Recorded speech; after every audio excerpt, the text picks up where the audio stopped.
The Short Code Podcast is a proud member of the MedEd Media Network. Inspiration, information, and guidance on your journey to medical school and beyond at mededmedia.com. Meandering in the margins of medicine, it's the Short Code Podcast. Weird news, fresh views, helpful clues, and interviews. By students, for students. Subscribe to our weekly show at theshortcode.com. I mean, the question is a career in medicine financially sound for those taking on significant debt? I read this story. The next generation of physicians that's coming up, like in our class and those that surround us, seems to view medicine less from this perspective of martyrdom. Like she said she could tell the difference between students that were cutthroat and competing versus students who were there to learn. And there's a little bit of, okay, how am I going to handle when this happens? Welcome back to the Short Coat Podcast, a production of the University of Iowa Carver College of Medicine. I'm Dave Etler. With me today for an honest look at medical school in the SCP studio, like a surgeon, it's M2 Maddie Fitzhugh. Hey. She's not bad medicine. It's M2 Tracy Chen. Hey, everyone. He's like a spoonful of sugar. It's M2 Chirayu Shukla. Whoa. Chirayu Shukla, right? Yeah. Okay. And he'll bring you back to life. It's M1 MSTP student Levi Doyle. Howdy. Levi. Yes. I want to welcome you to the show. Your first show. Correct. I don't know if you heard, but last week's co-host talked you up big time. I know I have a lot to live up to. I don't know. Nervous. We have not met before, at least not officially. And so I was like, ooh. But I thought I would embarrass you. Oh, no. Okay. We're gonna take a look at what they said about you. Somebody who did a lot of heavy lifting on the project is Levi, and he's actually coming on the podcast next week. So, yeah, we love Levi. Oh yeah, he's an MSTP. Of course, yeah, we you guys know him. Yes, we love. He's awesome. Such a sweetheart. Yeah, he did a ton of amazing work on that project. It was really good. So he was in my lab. Yeah, he was in my lab the first summer. I guess the summer before you guys started med school. And I cannot sing his praises. I know. He's so great. He's so genuine. Ooh, I can't wait to meet him. Yeah, I'm actually really stoked that he's on the show. Yeah. He's so cute. He's a good egg. Yeah. No, he's like Levi's. You can tell. Fans. This is actually a Levi fan club podcast now. So. I was going to say, can we cut this and send it to him personally? The label changes to Levi Doyle podcast, actually. We'll call ourselves Doilies. Oh, cute. Oh, that's awesome. You should send him this episode. I was going to say, sorry, Levi, if we're embarrassing you. Doilies. Crack myself. Yeah, that's a clip from our last show. I could have sent it to you privately. But you decided not to. What's more fun than embarrassing people live? Everything is content, you know? You got to use what you got, you know? That's true. You know, what's funny is that for the longest time, a lot of my social media handles were some form of like doily something. I figured, you know, like after I made that joke and was very proud of myself, I was like, he's heard that. It's very low-hanging fruit. It's like, how can you not? That's exactly right. But I like it as a handle for your fan club. Yes. As a name for your fan club. I think it's a good idea. Well, that was very sweet. Yeah. Everybody was so sweet, so nice. I love Aline. I love Hannah. I love Chirayu, obviously. We can make just like a collective love fan club. I don't know. Yeah. And Levi's is already trademarked, so it has to be Doyle. Yeah. There you go. Welcome to the show. From where do you hail? So my villain origin story actually originates in the Southwest. So I'm originally from kind of a small community near the U.S.-Mexico border. Uh-huh. Yeah, your accent is really pronounced. Yeah. I was like, not at all. I don't know about that. All of us just look, we're like, Yeah, so I've been told, definitely. Did you go to school near the border somewhere, or did you go to school here? Down at the border? Yeah. Yeah, so I'm originally from kind of this small community near El Paso, Texas, and then for undergrad I moved up to Albuquerque and studied at the University of New Mexico, and then naturally the next step is obviously Iowa. I mean, right? Everybody comes here eventually. They don't know it. They don't know it yet. I always like to say that I came out here with my wife to do her clinical fellowship year in 2000, and somehow now I have native Iowa children And that's pretty weird to contemplate. I don't know. I don't even know how that happened. Yeah, it's funny. I saw something on Instagram this morning. Somebody posted a video. They were like, I accidentally missed my flight to Brazil in 2004, and now I live in Brazil with my 3 Brazilian children. Precisely what It's so happened. crazy. Well, I'm glad to have you on the show. Appreciate you joining us. Yeah, excited to be here. And, best thing to talk about on somebody's first show is how important money is to a medical student. And I want to talk about the medical education financial landscape in 2022. A lot has changed, or a few things have changed anyway, since COVID, because in addition to COVID, which changed things, we've also had the so-called Great Resignation, and all of these things both of these things have sort of worked together to change the compensation landscape for physicians, along with the kinds of employment that doctors occupy. So, for example, as far as compensation goes, some primary care specialties saw an increase in compensation, and others saw a decrease. And like as not, specialty choices are made to some extent based on compensation. It'd be nice if it wasn't the case, but we live in the real world.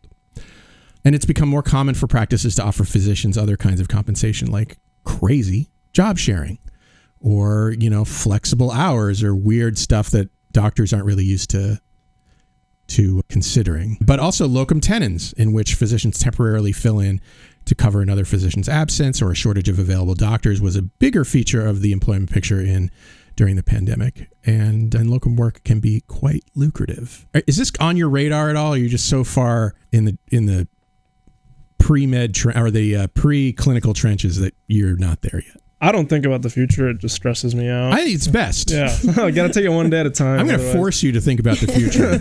Yeah. I saw this and my heart rate went up like 10. Yeah. I mean, the question is a career in medicine financially sound for those taking on significant debt? I read this story in Medscape this week. I don't know if you guys caught this no, it wasn't Medscape. It was insider.com. And it was featuring a student with $450,000 in debt, which, I mean, it's not outside the realm of possibility, but it's kind of a lot. Living in New York City, depending on her student loans for a lot of living expenses, and leaving medical school with $450,000 in debt, and also a lot of the deferments, or a lot of the, what do they call it, the pauses on paying back student loans are set to expire soon. And so this was an article about, how daunting a prospect that is, especially when your payments begin pretty much the moment you graduate, and you have essentially a month where you cannot pay because your job hasn't started yet. So it is like a very scary thing to think about, that like so many very subtle choices that you make throughout your training because of compound interest can really equate to like thousands and thousands of dollars in the long run that you have to pay back. Yeah, if you get a new computer, big deal. It's drop in the bucket for your $250,000 expected financial aid picture. But then, through compound interest, you're kind of paying a lot more for that laptop than you might otherwise. Yeah, there's a continuing increase in student debt burden, while reimbursement and pay rates across the board for many specialties are declining, or at least changing. Primary care and psych have gotten a significant pay raise, for instance, while surgical specialties and radiologies have gotten significant pay cuts, which I found to be kind of interesting. And part of this is because of Medicare and Medicaid services, which has changed reimbursement for primary care and is cutting specialty reimbursement in 2020. And I'm wondering if this will persuade more students to go into primary care. I would hope so, because it's kind of a big problem here that we don't have enough primary care physicians. So yeah, I don't really know. It's interesting looking at this table, right? Because you have some primary care specialties that are definitely seeing a big increase, like internal medicine, right? And others, like family practitioner, are essentially stagnant. Yeah. Mm-hmm. And so, what does that really say? Like what change is occurring where, an internal medicine specialist who's, primarily based in a hospital setting is being incentivized rather than these more rural family practitioners, which we are in so desperate need of. Yeah, you could argue that there's actually been with inflation, there's been a decline for some of these specialties like family medicine, which, the number is pretty much the same, but that certainly hasn't kept up with inflation right now. I'm puzzled by obstetrics and gynecology, which went in 2019. So this is based on a survey by Pinnacle Health Group, 2021 survey, so not even 2022, where in 2019 to 2020, they were making $237,000 on average, the people who responded to this survey. And in 2022, in 2020, 2021, they were making $600,000.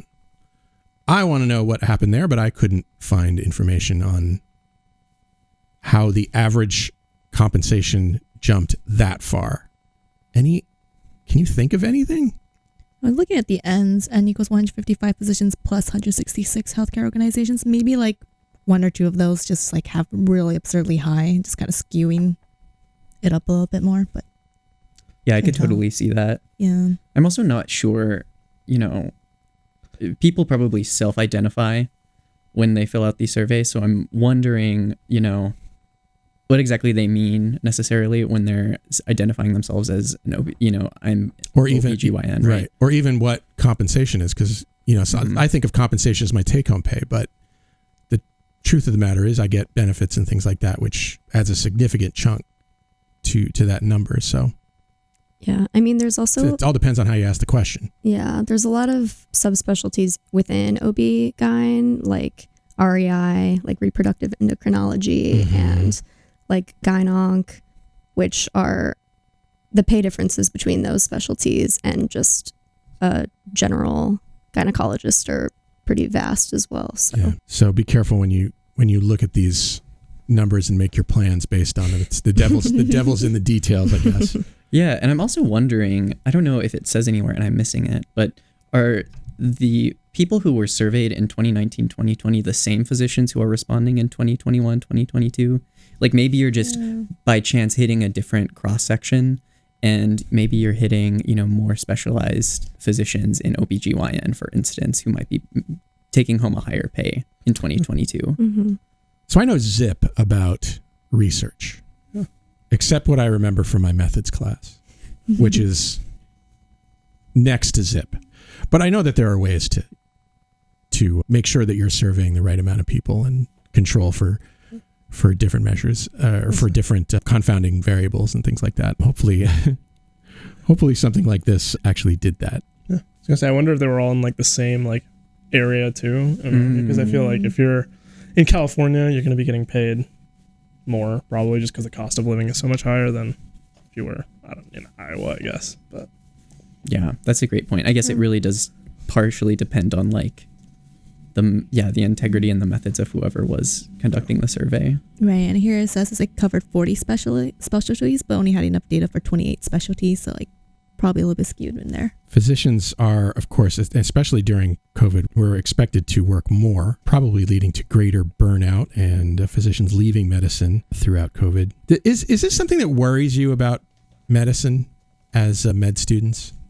This whole idea of burnout and overwork? Yes. For sure. I think because we're still not in rotations, yes, we haven't really seen how burnout could really be. We've just heard about it, and now it's kind of like a looming cloud over our futures. But perhaps once we're in rotations, then we'll truly like experience and be like, oh, this is really bad. Or maybe it's not as bad as, but I think it could be bad.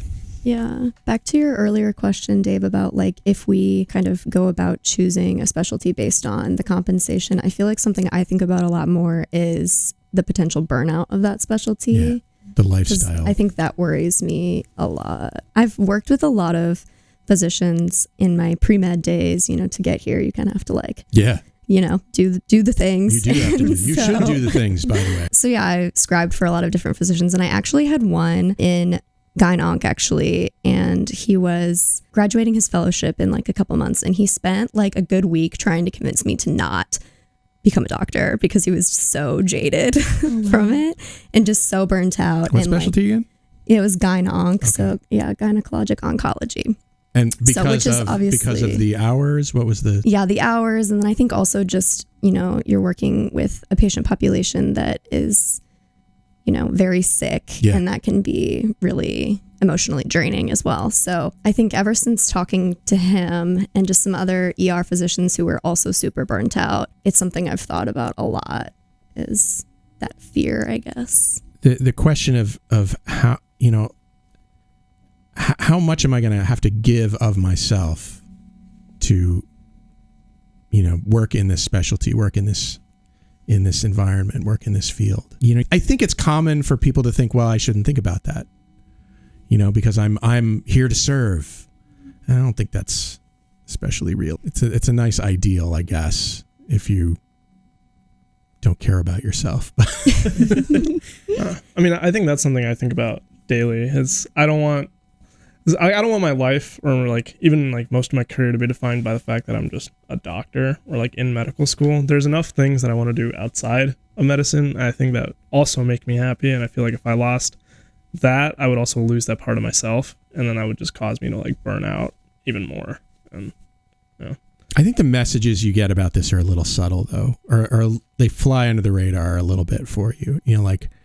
The white coat ceremony is a decent institution. They want to, the whole idea is to make sure that you understand the gravity of your position as you help patients, and how important it is for you to be a humanist and all that kind of stuff. But there's also inherent in that ceremony is this, you're joining the fraternity of medicine that you will serve and you will protect, and you will be, just selfless in your pursuit of medicine. Yeah, there definitely I should say, I've definitely picked up on what I perceive to be kind of a toxic culture of martyrdom that really surrounds a lot of medicine when we have these conversations.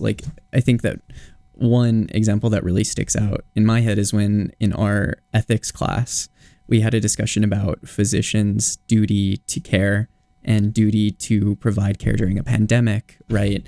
And, what does that actually mean when we sit down and we define, duty to care, and we define, what that actually means to each individual person.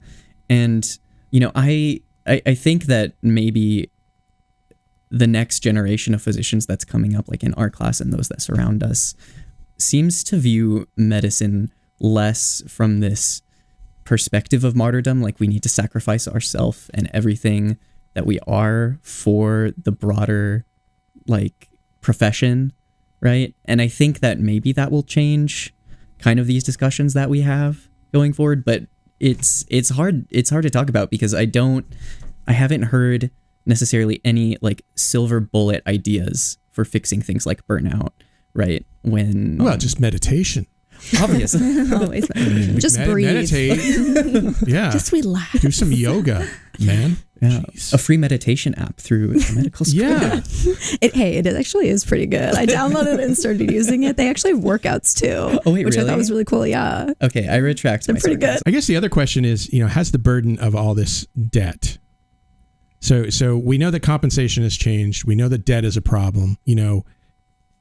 I think it's pretty clear that the student debt that people graduate with, the thought of that increases the barrier of entry into medicine for students who are from lower SES backgrounds. Poorer students have to work to support themselves and their families. They may not have as much time to volunteer or do research or take the opportunity costs of delayed income for a decade. And 30% of students don't have debt on graduation, so oftentimes those are the wealthier students with more financial support. And then it's just becoming, with inflation right now, it's becoming increasingly difficult to afford a good quality of life on student loans without financial support, without outside financial support, unless you want to really take in all them student loans. Yeah.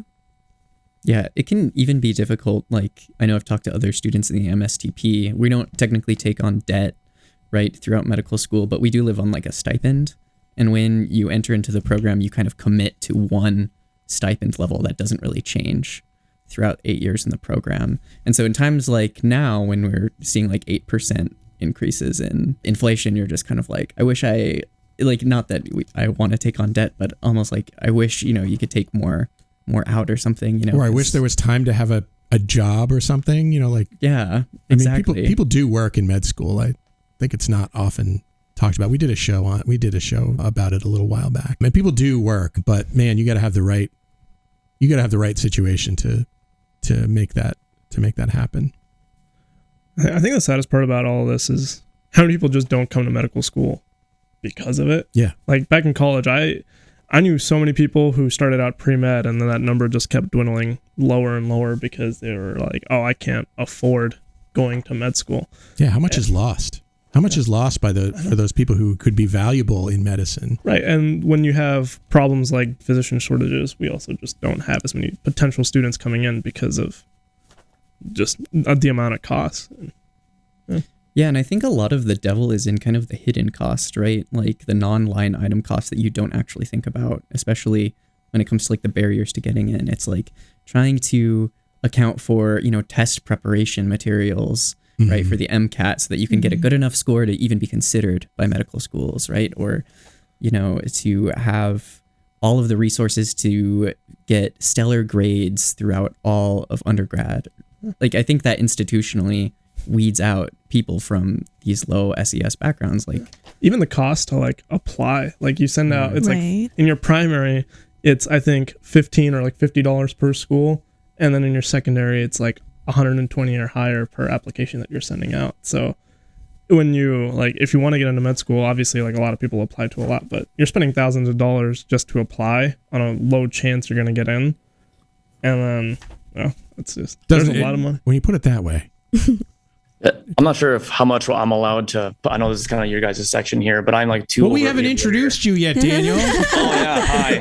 Hello. This is Daniel Haas. We're going to hear from Daniel and Deeraj later in the show. But heck, you know what, Daniel? Go ahead. Yeah, sorry. The only reason I could come back to do undergraduate stuff again, I graduated a long time ago with my first undergraduate, and I had to finish my pre-med stuff. And the only reason I could afford to pay for this was because I just got back from a military deployment. Like literally, if I would not have had that deployment, I would not have been able to go back to school full time. And that's why it's one of those things I take it extremely seriously when, I hang out with Deeraj or other peers at their age group in undergrad that, for example, will go out to eat or something. And I feel obligated, like you guys have other things to spend money on than this lunch because I know how expensive it is. And I was lucky to come back with a giant sum of money, one, from my deployment, and two, I have governmental assistance, right? I have my GI Bill and stuff. But if I wouldn't have had those resources, my chances of getting to medical school would have been zero. It would have been absolutely impossible unless I would have jumped into this sinking pool of debt. And so I'm very fortunate in that aspect. And I think about that all the time. I'm lucky. I'm very, very fortunate to be able to be in the position I am, to be successful and to pay for, just like you guys said, all the coursework for MCAT prep and all that kind of stuff. And I barely had to work because of it. But there are people that work 30 hours a week and expected to get a 4.0 GPA and expected to pay $2,000 for MCAT prep and expected to do all this. And to me, it's hard for me to fathom actually that without the resources I had, that I'd be this successful. The mean debt for medical school graduates, according to the AAMC in the class of 2021, was $203,000 for the 70% of graduates that have debt when they graduate. So, is that just through medical school or like their whole academic career? I think that's total debt. Total debt. Okay. 19% of the graduates owed more than $300,000. So, I mean, and on the other hand, you could think, like when I graduate, I'm going to be a resident and I'll make, let's say $60,000 a year. And then in another 4 years, 3 years, whatever, I'll make, now I'll finally have that attending's salary. But again, compound interest is an important factor here. And that's kind of a long time to be making not a lot of money. And maybe I think chances are okay that you'll claw your way out eventually, but life is unpredictable. And if you're like me and you're old and you've realized that, shit happens and, maybe you have a surprise illness that takes you out of action. Maybe you make a bad decision financially at some point and you lose money on it. These things can these things can happen. They can really mess with that plan. It's really scary. I have a lot of like upper grads like, yeah, you can totally like buy this new monitor, new computer. It's just like a drop, as you said, like this drop in the bucket. Right. You'll like make it back in the future. And I'm just like, do I really though? It's like, it's not guaranteed that like perhaps maybe you won't be able to get into a residency, especially if you're going into like a career or a specialty that's very limited in spots. Yeah, I wasn't gonna bring it up, but now that you now that you bring it up, there is a chance that, you know, after medical school you don't match into the residency that you want. And so now what? It's not the end of the road, you know, for you. You go through the match again, but it's another year, because the match only happens once a year. It's another year where you're not making money to pay off that student loan. So there's risks to all this that I think definitely prevents people, you know, if they have even the slightest awareness of those risks, definitely has to cause people to think for a second. Yeah, it really is less of a drop in the bucket, right? As more like a snowball and the subsequent avalanche, right? Like if you just let that ball keep rolling, like it can be dangerous. Okay. Well, I can tell my co-hosts and friends that was a really wonderful conversation for you to take part in, that you are now so happy to have joined me on today's show. We're going to blame producer AJ for this topic. And for the fact that your weekend is ruined. We do have to visit, speaking of money, we do have to visit the financial aid office to hear about our sponsor for this episode, Panacea Financial, the national bank for doctors by doctors. So here's a scenario to consider. You are an M4. You've got student debt up to your eyeballs, up the wazoo, as they say. The good news is you have a job with an actual salary coming up. The bad news is it starts in a month and a half, and by then your loan payments will have begun, and you have to move across the country to San Diego, a city with one of the highest costs of living known to man. Where are you going to get that money for your move, Tracy? Oh, my immediate reaction was, oh, I'm going to cry. Yes, cry. There's always credit cards to fund that move. You could sell plasma. That's an option. Money laundering. Money laundering. I do have an extra kidney. Everybody's born with. Most people are born with more than they need. Yeah, I don't know. Some of those don't sound like great options. Yeah, I don't know. How about this? At Panacea Financial, they get this because they've lived it. This bank is founded by two MedPeds physicians. They are dedicated to providing solutions for the unique needs of doctors and doctors in training, including their PRN personal loan. Do you have a good way to cover the cost of moving for residency or pay for the unexpected life costs that we've discussed? Do you want to avoid credit cards or refinance existing and expensive credit card debt? Then you should check out their PRN personal loan as a way to help. It has up to $15,000 in funding for medical students, a period of no or low affordable payments, no cosigner requirement, and even if you don't need any of Panacea's medical student loans, you can refer a friend, and Panacea Financial will pay up to $250 for each referral. There is no limit to how many people you can refer. So, hey, that's an occupation right there, right?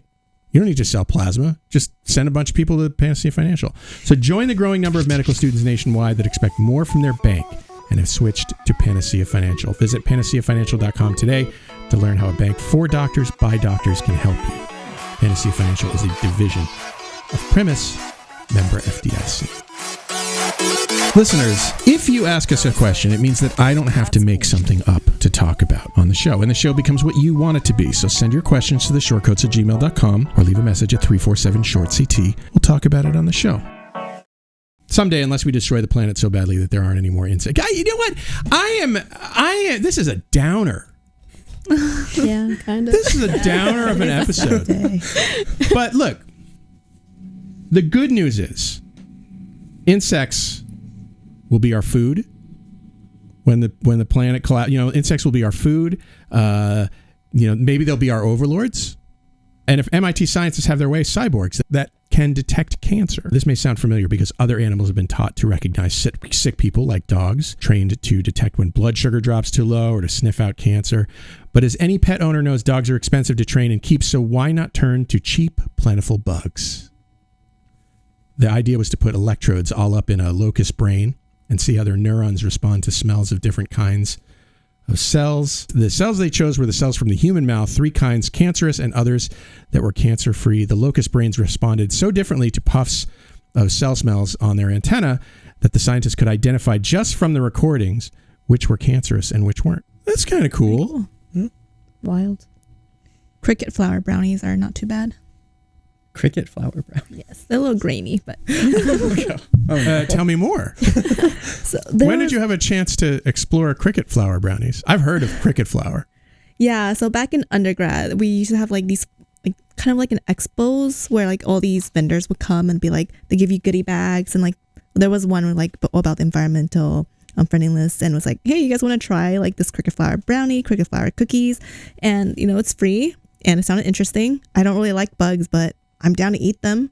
So you're down to eat them. Yeah, like I have a in a ground up form that you can't. Yes, I can't. If I can't see the head or the legs, I'm okay with that's it. That's how I prefer to look at all of my food. Without I don't really like to know much about where it came from. Do you think if they didn't tell you that it was cricket flour that you would have like known? I don't think I would have known. Oh, that's so interesting. If you disguise it enough, I think you'd totally not tell. I can sense a taste test coming. That's cool. I imagine it would have like a dusty flavor in my mind. Like, I don't dry thinking about it. Like you know, like moth dust, you know, or like you know, like that's just in my mind. I'm like, grainy, dusty. Not necessarily. You say brownies. Yeah. Not necessarily like the most appetizing flavor to accompany brownies, but hey, I think the chocolate covers up a multitude of sins. Probably this is true. That's true. Have you guys heard of? Sorry, this is off topic. Please, you can cut this later if you want. No, not at all. We do off topic. Have you guys heard of Kernza? No, that sounds familiar. You might have heard of it. So it's a grain. It's like supposed to be this new grain that is being genetically engineered to be like climate change resistant. Mm-hmm. And so it's super interesting because it seems like a waste of time. I know, we're all going to be dead anyway. It's fine. Okay. But it's like it's supposed to be exactly like wheat flour, except it's perennial as opposed to annual. Okay. So like it reseeds itself every year and it grows in the exact same place, so you don't have to like retill the soil, anything like that, and it like apparently grows like really, really hardy roots, so it can like withstand like all of these like crazy serious weather events. But anyway, I digress. They're like developing this really cool grain, and they're starting to like try and market it as like the next big solution to like global climate change food shortages. Has anybody asked how the bugs feel about this? Because how the bugs feel about not being ground up into dusty flour. That's some competition for you at the very least. It's kind of rude. Could be a new food source for them as well. Mm-hmm. There you go. Kind of rude. Yeah, the work hasn't been peer reviewed yet. It isn't known how scalable such a use of bug brains would be for cancer screening, since in its current form, it's kind of a one and done deal for the bug. Seems like kind of a lot of work to implant some electrodes to a bug that you're just going to have to throw out. But I mean, bury with respectfully inter when you're done. But see, and this just goes, I think this just speaks to how naive I am to this type of research, because I'm not a neuroscience person. Neuroscience was my least favorite of all of our blocks. I hated it. But I'm like, I read this article and I'm like, isn't there an easier way to do this than to like, you know, like literally, like, where did they come up with this is just my immediate question. I guess that somebody, okay, so my guess is that somebody was like, you know what? Bugs are really good at smelling. I mean, lots of animals are. Dogs and all kinds of animals. Bugs are really good at smelling. Let's see if we can take advantage of that and see how far we can push this idea. Because I feel like that's half of science, right? Like people just being like, can we get money for this? Can we get NIH funding for poking some bugs in the head and seeing if they'll tell us about cancer? Or, you know, just doing something wacky. You know, I've been reading about mini brain. It's basically scientists growing tiny miniature small brains from cells and then using them to explore various aspects of neurology and all that kind of stuff. Maybe they just need to grow some mini brains. You know, maybe they don't need the crickets or the locusts or whatever the heck they're poking. There are crickets. You need to be politically correct. I'm sorry. I'm sorry. Trying to think of like the real world applications of locusts. You know, like in the future, you go to like an oncologist and instead of pathology, they just bring a couple bugs. Yeah, they're like, you're blowing this. Yeah, there you go. The more noise they make, the more cancer you have. 17 chirps per second. See, what's so funny about this is I shared this article with my partner, and it probably doesn't help that this comes on the heels of another article I sent him recently about pigeons being able to read breast cancer scans. Yeah. Oh, yeah, I remember that one. But his immediate reaction was just like, so this is where my tax dollars are going. Is to teach pigeons and crickets how to detect cancer. Somebody out there has a harebrained idea, maybe in the hot tub or whatever, in the shower, and they're like, okay, we're gonna do this. How can we write this grant? Replacing mammograms with pigeons is next big idea. We have a use for the pigeons. Well, that's the thing. I mean, locusts are kind of just a pain in the ass. Yeah. If we can put them to work. That's true. If we can get them to, hoss their freight, this can only be a good thing. Instead of messing around with the end times. Isn't that the locust that you see during the end times? Yeah. Such an idiot. Very uplifting. This whole episode. If this is your first time listening to the Shortcut podcast, know that we aren't always this somber. Nihilist. It's just because it's cloudy outside. That's it's cloudy. Dave wanted to talk about terrible, terrible things for reasons best known only to himself. Shortcoats, if you're enjoying our conversation today, I'd be grateful if you'd let people know by posting a story on Instagram or Facebook or tweeting about us. And don't forget to tag us in your post. Thank you. You guys, I met two UIR premeds this week. They're good friends whose differences could lead you to think that they are an unlikely pair. Deeraj Manika is in some ways your standard 19-year-old premed. There's a little twist there, though. He's already thinking about how he can help others become physicians. Maybe he's rethinking that after part one of the show. But his friend is a 30-year-old veteran U.S. Army Ranger, Captain Daniel Hawes. Daniel credits their friendship to their shared ambition of becoming physicians and to their membership in a group of like-minded people to support them throughout this trip through medical education. Welcome to the Shortcoat Podcast, gentlemen. Hey, thanks for having us. Yeah, thank you for having us, Dave.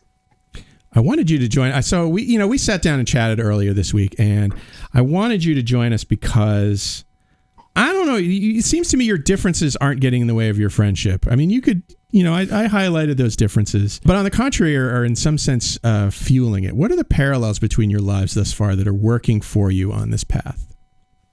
I think for us, it's just our common shared goals with academics at this point. So, I mean, we've been in a lot of the same classes: organic chemistry, microbiology, and I mean, those are some pretty like tough undergrad classes. And having like someone to like rely on and have like totally like someone like to give like totally unsolicited advice like to and also receive from like is something like really special.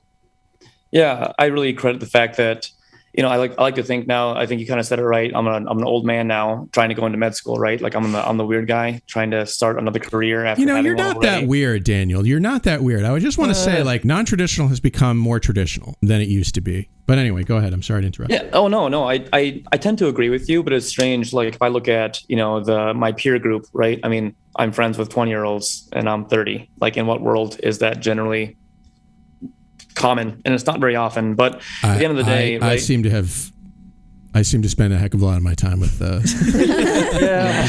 I hate to do this though. This is one of those things. That's true. I get a paycheck for it. That's a benefit. You have to hang out with me. Yeah, exactly. Yeah, for the betterment of myself.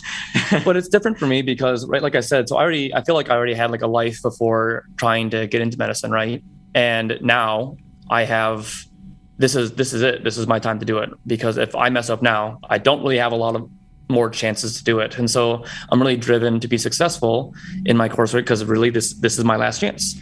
And when I run into people like my cohort that we've made with myself, with Deeraj and some other friends, Jeffrey, Kareem, some other guys, they're pre-professionals, and their dedication to becoming a physician or a dentist or wherever they are in the medical healthcare community, that really inspires me. Like they want it as bad as I do, right? That they want this and they're smart enough at their age to know what they want and how determined they are to do that. And that's something where I think it doesn't matter how old I am or what things I've done in my life, that I can compare myself to them with, that I want this more than anything. And it's hard for me, being the age I am, to like do all the things that like, okay, I actually don't want to do this anymore. To look at this, like I actually want to do this. This is the first time in my life I can tell myself this is the one thing that I know that I want to do. And I get to experience that with my peers. And I think that's what's really, really keeping us together. That builds our relationship. And the entire foundation of the people, my peers and my cohort, are based on the fact that we want to be part of this community, the medical community. And that's what makes me want to do this, that I know that I can rely on people like these guys here to make me a better physician. And that's really inspiring to me. And I think that's why our friendship is as strong as it is. But my question to you is like, aren't you supposed to be at each other's throats, like competing with each other for the limited number of med school slots available and really just like being assholes to each other, basically? Well, there's no lie that Deeraj's probably an asshole to me more than I'd like it to be. Yeah, but I wish you a happy Father's Day. Yeah, I'm dad of the group. So on Father's Day, he wished me happy Father's Day. I'm not a father, but to them, I'm their dad. But it's one of those things. So I think, again, you kind of said it. So I'm a Ranger. I went to Ranger school, and it's, I liken that so much when I went to that versus going to applying for medical school, right? So here you are, right? To get into Ranger school, you have to be the best of the best. Your commander has to say you can go. You're in the best physical shape of your life. You have to be ready to suffer. I mean, they tell you about how bad it's going to be. Everyone tells you the horror stories, what it's going to be. And the first couple of days you're there and you're hard, right? Like, yeah, I can do this. And all it takes is a couple of days without eating and a couple of nights without sleeping to realize you can't do anything by yourself. Like, it's the most humbling thing in my entire life. We were doing a raid in the middle of the night, and there was like this log on the ground. It was like maybe 6 inches thick, and I had to step over it. And I hadn't eaten or slept for days. And I was like, I couldn't even step over this log. I literally had to take my rucksack off, throw it over it, and put both hands on this thing to crawl over it. So if I liken crawling over a log in the middle of the night, like I can't even do the most fundamental thing of like traversing from one location to another. How can I expect to lead troops when I'm this tired? How can I expect to do anything? How can I expect to get my Ranger tab and get my go? And so you just learn very quickly that if you're not there in support of your peer, you're not going to be successful, because you need everyone to be successful in that area for all of you to get your go. And I've just taken that with me everywhere I go and realized, like, if there was 1 second that I didn't tell Deeraj how to study, or if I was studying by myself and I was just sitting by myself and just there, I'm like absolutely throwing away a resource to make me more successful. And probably the best part is when we succeed together. Like, how good is that feeling when we all combined our resources together and our energies together, and all of us got good grades on the exam? I mean, like, we literally went and celebrated. We went and got, dinner and food, and we just went and had a good time. And I can't imagine not wanting my peer to succeed. Like, that is the most crazy thing I've ever experienced.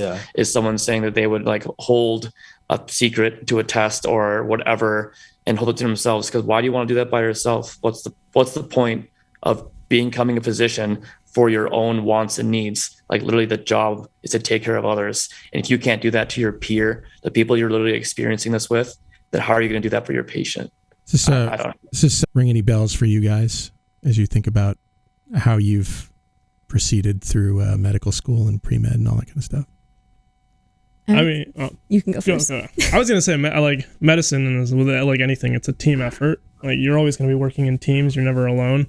So I guess, like, yeah, there's like competitive, like, it's a competitive culture, but I don't think it really helps to be like cutthroat competitive, because you want good relationships with people and you want to help each other out. And ultimately that's what's going to help you treat people better, like treat other people around you better, and then ultimately be a better doctor as well. So yeah, I would say my undergrad was a little more competitive, just like nature of the pre-med community there. So it was really nice and really refreshing when I came here to Carver, because everybody was just so nice and so supportive of each other. Like, everyone in our class, we like share things in like a big group chat with each other, and just all the resources. Yeah, we just like pool everything together. So it's been like really, really nice here. That's so good to hear that that's the case. Like, that like it makes you feel better. A friend of mine, she's in a master's program, master's in physiological anatomy or something like that. And she was saying that when she was there and she was with medical students and then during their anatomy and during their cadaver lab, and she said she could tell the difference between students that were cutthroat and competing versus students who were there to learn. And she herself can know the difference between that. And for me, not in a program, not in medical school, not even in a graduate program, like that is astounding to me. And that's like, honestly, there's a little bit of a cause for like, okay, how am I going to handle when this happens? Like, what kind of person am I going to be when I deal with this kind of person? So it's really interesting to hear that. I will say the anatomy classes here do an excellent job of just like communicating with your peers. They like, so, you know, on Thursdays or like your second day of lab, they have like a peer teaching and learning aspect of it. So you teach the other group like what you learned. And that really just like, I guess that just, yeah, it fosters that just culture of sharing, you know, like your knowledge with other people, because it helps you learn things better, but it also helps other people as well. So Right. And with the program, I'm in SHPEP. This is the Summer Health Professionals Education Program that you're currently participating in. Yep. And we've had Dr. Hoffman, the anatomy professor, like he's been giving us like talks and like, you know, his emphasis on like mental health. Like I feel like that kind of shift in like academics towards like, you know, like a higher emphasis on mental health has been really good for like, you know, especially med students, you know, where, you know, burnouts, you know, there too. And it's created like a more like collaborative and like enriching environment overall. So, you know, I often see online in the forums and whatever, the question of premeds of, am I good enough to go to medical school? And are your experiences together and with this group of premeds you hang out with and pre-health people that you hang out with causing you to reframe that question at all? Yeah, when I met Dan and he told me about the first time he started telling me about his like experience overseas, I was like, oh my God, I have to compete with like him like in my cycle. And you know, it's, you know, when you first hear it, like it's discouraging, but like again, you have to like, you know, ground yourself and bring yourself back to you know, who you are as a person. And like, you know, every single applicant is like unique in their own ways. And I know Dan can attest to this as well. Like when he looks at me, like he thinks the same thing. I think it's hilarious because like you know, for me, I literally came in like, oh, I just need to take pre-med classes and I apply for med school and I'm good to go. And it's like, no, then I have people like Deeraj and all my other friends that are in research, that are volunteering for not just medical stuff, but for Habitat for Humanity. They're in research groups. They're shadowing all these things. Like, oh my God, I don't have any of those things done. It's like, I am just a lowly, you know, military officer trying to go into medical school, and they're telling me all the things they do. And I remember just looking at them like, oh my God, I would swap you lives in a second. Like, I wish I had all those amazing things. Like, I don't. I remember telling him, like, being so upset, like, I have no chance if I'm competing against you. But there's no way that I'm going to get into medical school. And like, because your application's way better than mine. What's the, you know, like, why would I even do that? And then I just laugh because Deeraj was like, his jaw would drop. Like, well, are you kidding? Like, what are you talking about? And the thing is, I feel like with that, like, we're looking at each other in like two totally different perspectives. Because like Dan's looking at me in like a purely like, oh, you've done a lot of medically related things. But like to me, like I see him as like, oh, you've been a leader for 8+ years. You've seen like real human suffering. You understand like what like actually goes on like in the world. Like I feel like you have a more like holistic view of medicine than like I do, because you know you've had that experience. And you know, if you have anything to say to that. Yeah, no, and so I think that at the end of it, your extremely leading question goes to the fact that you only look at yourself from the fact that you're not good enough. You never look at the things that you've done and realize how amazing of a person that makes you. You don't get to look at yourself very well when you're on a lens of someone else and saying, look at the things that I have accomplished. And a lot of people can just say that the things they accomplish is not good enough. And no matter what you do, it doesn't matter if, I think we talked about this last time, Dave, where there are people that are deans of medicine. It's like, have I done enough to be a good dean of medicine? What's the point of me even doing this? Like, I'm not, there's imposter syndrome exists no matter what level you are. I remember when I first took command of a light infantry company, I was like, oh my God, like, I hope people don't realize how dumb I actually am, because there's no way I'm expected to lead 131 infantrymen to overseas to go fight a war. It's like, I don't know what I'm doing. But so it doesn't matter about, you know, what you think about anymore, because the reason right? The reason I was selected to command is because someone else saw something in me to be successful. And just like your application, right? There's going to be a team of people. This is a missions team that they're going to look at you and they're going to see things that you don't see in yourself. And they're going to say, you're good enough to be a physician. Welcome to medical school. Yeah. If you're successful in your application, believe that, because their whole job is to find people that can do this. It's kind of important, but also, just believing that you have something to bring to the table that you might not have considered. So when you're in the middle of imposter syndrome, might be helpful to remind yourself of that. Right. And one thing I have to add to that is, especially in for undergrads, you're really you're with a lot of your peers, a lot of the time. And the thing is, there's so many things that you could possibly do as a pre-med student that, if you hear about, and I've been guilty of this myself. If you hear about something that someone else is doing, you're like, oh, why am I not doing that? Type of thing. And, there's only so much stuff you can add to your plate. You know what I mean? And, first semester, sophomore year, I definitely experienced a little bit of burnout. I feel cause I felt like I was doing so much, and just cause I felt like I had to, in a way. And, I definitely paid the price for it, but, look, yeah. What do you guys, this is what I always say on the show. Don't do stuff because you think you need to do stuff. There's not enough time in the day. There are some things that there are some hoops that you have to jump through, but these are not really hoops. Shadowing, everybody talks about how shadowing is a hoop you have to jump through. Shadowing is actually incredibly important. You got to know that this career is for you. And the only way to know it when you don't have the career is to hang out in the situation you're going to be in several years. So that's one hoop that you have to jump through. Obviously, you have to do the MCAT. Obviously, you have to do, other things. But all of the other activities that you could do, don't do it because you think somebody else wants you to do it. There's just not enough time. Do something that you're passionate about. And then you can talk about that in your med school application. Yeah. I mean, you can always be doing something. I remember when I was applying to medical school and I was talking to everyone, there was, you can't compare yourself to what other people are doing. And you can't even really you get into this habit of just doing things that look good on paper. Yeah. And all that does is just, it makes it seem not worth it. If you look good on paper just like everybody else, I can guarantee you that there is going to be somebody in the admissions committee who's like, yeah, this good guy looks good on paper, but I don't see any passion there. Yeah.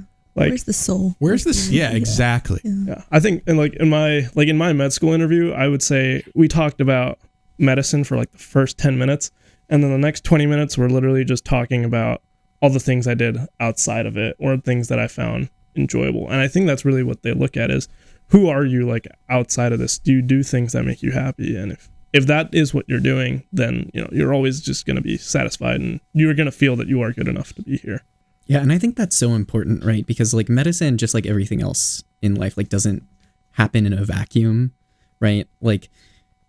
We all have to approach our profession, no matter what it is, with our whole selves, right? And that's not just what you look like on paper. It's not selectively cherry picking the few things and that you think are going to present you well to a group of people on an admissions committee, right? It's all of your passions and all of your, the things that you're passionate about. And that's at the end of the day what's going to make you a good doctor, because you're going to be able to relate to people, right? And actually connect to them on a deeper level, not just know the physiology behind, whatever's going on with their condition, which I think is super important too, obviously, but yeah.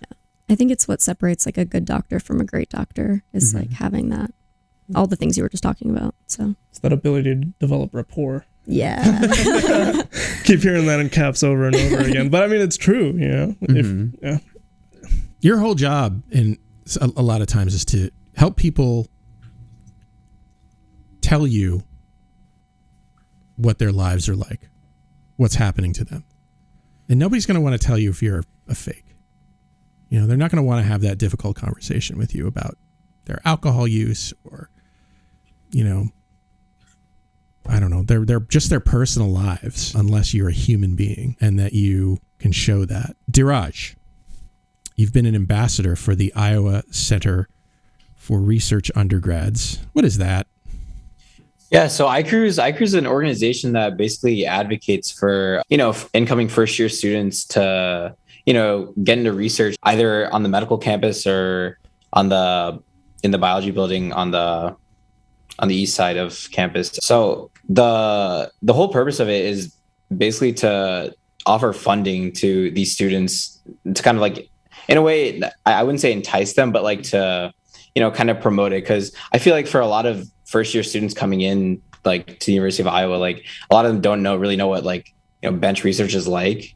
And I mean, like for us, our main goal is to kind of show students what research is actually like and show them like the different types of research. Cause like, I mean, at the University of Iowa, there's social science research, political science research, environmental research, in addition to like clinical research and like lab bench research. So, the options are pretty open, and we hold like these conferences for first year students. So we get a couple of speakers, a couple of like lab PIs to come in and basically present their research to kind of like, like stimulate that interest in students. And I just TA'd a first gen seminar for students, and all the students. This is a seminar for students who are first gen college students. Yes, yeah. Okay. And basically it was kind of like showing them the ropes of how to, one, like apply to research positions, like two, like how to conduct yourself in research and like that sort of thing. So that kind of like, I wouldn't say it sparked my interest, but like, I mean, I already had the interest before, but like that like aided me more to like, and showed me more why like mentorship was like so big for me, because I came to like, I mean, my undergrad experience, my first year of college was totally online. Like I came to Iowa, I was only here for 2.5 weeks, and then COVID cases rose, and then everything was online. So I went home, but I like owe my success to like basically my mentors and the people that like, basically gambled and took a chance on me and kind of took me under their wing. And that feeling when I, had a mentor was like, extraordinary. And I really wanted to like repay that back. And that's like kind of been my driving force, like through undergrad so far. So my understanding is that not only are you sort of doing that on a peer-to-peer basis right now, but you and a couple of current M4s here and elsewhere are working on starting another mentorship organization. Tell us about Inspire to Aspire. Yeah, so Inspire to Aspire is an organization started by Yanni Kronotas, and it's an M4 here. He's an M4 at the University of Iowa, and this guy named Sina, he's an M4 at UC Irvine. So they started Inspire to Aspire with the goal of offering pre-health mentorship programs to high school students in underserved communities. And when he came to me about the idea of starting it here, I jumped on the opportunity, and because it's exactly like it aligned with the views that I had and like the my passions. So yeah, I've been working pretty hard to try to like get the right connections and network well to get the organization started. But like, so we use 2 studies. Basically, we use future authoring as like the study on future authoring. And it sounds like cheesy, but our plan is to go to these high schools and, get for kids who are like freshmen, sophomores, just kind of like plant the seeds of like what healthcare is actually like. And, through being in SHPEP, like, talking to some of these like students, if they had access to like, it seems like so like menial for like students, like, cause I went to a pretty big high school in Peoria, Illinois. And like, to me, like I always had like this access to information, but I didn't realize that, not having that access, like was like such a barrier. And, I feel like to overcome that barrier, I feel like this program is like perfect. So basically we take these like freshmen, sophomores, and we basically like, expose them to like a couple of like workshops, and then we get them to like journal about it, just kind of like to like talk about like how they felt, their experiences. And then we get them to like write about like what they want to do with their futures, and like see if we can like spark that like drive to go into medicine, basically, or any healthcare field. It sounds like you're basically trying to bridge that gap between what you don't know and what you need to know. Exactly. Because you don't know what you don't know. And so it's hard to even consider, various fields when you don't know they exist. I look back at the kind of advising I got in my high school, 30 zillion years ago, and it was shit. I mean, the path given to me was basically college, and there was no other consideration of like, what that meant or what could happen beyond that. And I can see how that's even worse for some groups of people who that may not be the path that people choose for them. And so they don't know that path exists. So that seems like a cool idea. Is this effort off the ground? So we're just going through like the nitty gritty like stuff like with administration and like getting the club instated and stuff like that. But like we're planning to start like our trial runs in the fall. So we're gonna like go to like the local schools in Iowa City just like as like a trial run, and then hopefully we'll expand like Cedar Rapids and like surrounding areas. Fantastic. So. Love this idea. Yeah, that's our show. Deeraj, Daniel, thank you so much for talking about your friendship and your philosophy with us. Been nice having you on the show. For sure. Thanks for having us. It was really fun to be here to share our story. Yeah, thank you so much. And Maddie, Chirayu, Tracy, Levi, thanks for being on the show with me today. Thanks for having me. Yeah, thank you. And what kind of Bravo Foxtrot would I be if I didn't thank you, Shortcoats, for making us a part of your week? If you're new and you like what you heard today, follow the show wherever fine podcasts are available, like Spotify, Apple Podcasts, Google Podcasts, YouTube. Thank you to this week's producer, AJ Chowdhury, and editors Maddie Wallin and Katie Hyam-Kessler. The show is made possible by a generous donation by Carver College of Medicine student government and ongoing support from the Writing and Humanities program. Our music is by Dr. Vox and Catmosphere. I'm Dave Etler saying, don't let the bastards get you down. Talk to you in 1 week.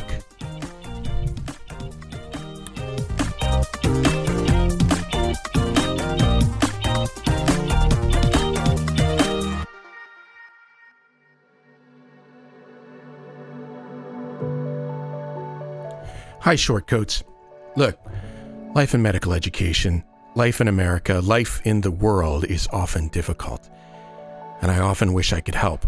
All I have is this podcast, but in my wildest dreams, you have the support you need to lead a life of your choosing.